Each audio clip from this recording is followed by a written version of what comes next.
சுவிசேஷம் 11வது அதிகாரம். லூக்கா எழுதின சுவிசேஷம் 11வது அதிகாரம் 1வது வசனத்தை வாசிக்கும்படியாக கேட்கிறேன். அவர் ஒரு இடத்தில் ஜெபம் பண்ணி முடித்த பின்பு அவருடைய சீஷரில் ஒருவன் அவரை நோக்கி, ஆண்டவரே, யோவான் தன் சீஷருக்கு ஜெபம் பண்ண போதித்தது போல நீரும் எங்களுக்கு போதிக்க வேண்டும் என்றான். கரங்களை உயர்த்தி ஒரு அல்லேலூயா சொல்லலாமா? நல்ல கரங்களை உயர்த்தி ஒரு அல்லேலூயா சொல்லலாமா? ஆண்டவராகிய இயேசுவின் இடத்துல சீஷர்கள் வராங்க. ஆண்டவர் ஜெபம் பண்றத பாக்குறாங்க. நல்ல ஒரு அல்லேலூயா சொல்லலாமா? வார்த்தை இப்படிதான் ஆரம்பிக்குது. அவர் ஒரு இடத்தில் ஜெபம் பண்ணி முடித்த பின்பு. நல்ல ஒரு அல்லேலூயா சொல்லலாமா?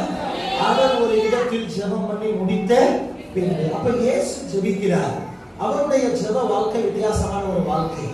அவர் ஜெபம் பண்ணி முடிச்ச பின்பு அவருடைய சீஷர்கள் அவரிடத்துல வந்து, ஆண்டவரே, நீங்க எனக்கு ஜெபிக்கிறதுக்கு போதிக்கணும், எனக்கு கற்றுத்தரணும் சொல்லி ஆண்டவர்கிட்ட சீஷர்கள் கேட்டார்கள். கரங்களை உயர்த்தி ஒரு அல்லேலூயா சொல்லலாமா?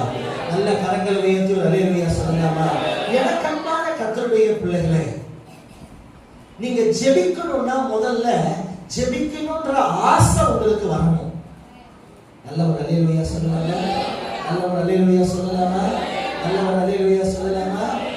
ஆசை இல்லாம ஜெபிக்கவே சீஷர்களுக்கு ஒரு ஆசை வந்துச்சு, ஜெபிக்கணும்ன்ற ஆசை வந்துச்சு.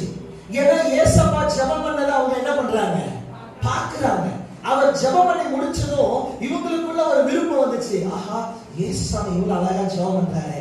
சீஷர்கள் வந்து ஆண்டவர்கிட்ட கேட்கிறாங்க, ஆண்டவரே, நீங்க யோவான் எங்களுக்கு ஜெபம் பண்றதை பத்தி போதிச்சிருக்கிறாரு, நீங்களும் எங்களுக்கு என்ன பண்ணுங்க, கற்றுத்தாங்க. எப்படி ஆண்டவரே ஜெபிக்கிறது, எப்படி ஆண்டவரே ஜெபிக்கிறது, கற்றுத்தாங்கப்பா, கற்றுத்தாங்க ஆண்டவரே. எனக்கு அன்பான கர்த்தருடைய பிள்ளைகளே, வாஞ்சை இல்லாம நம்ம ஜெபத்துல உட்காரவே முடியாது.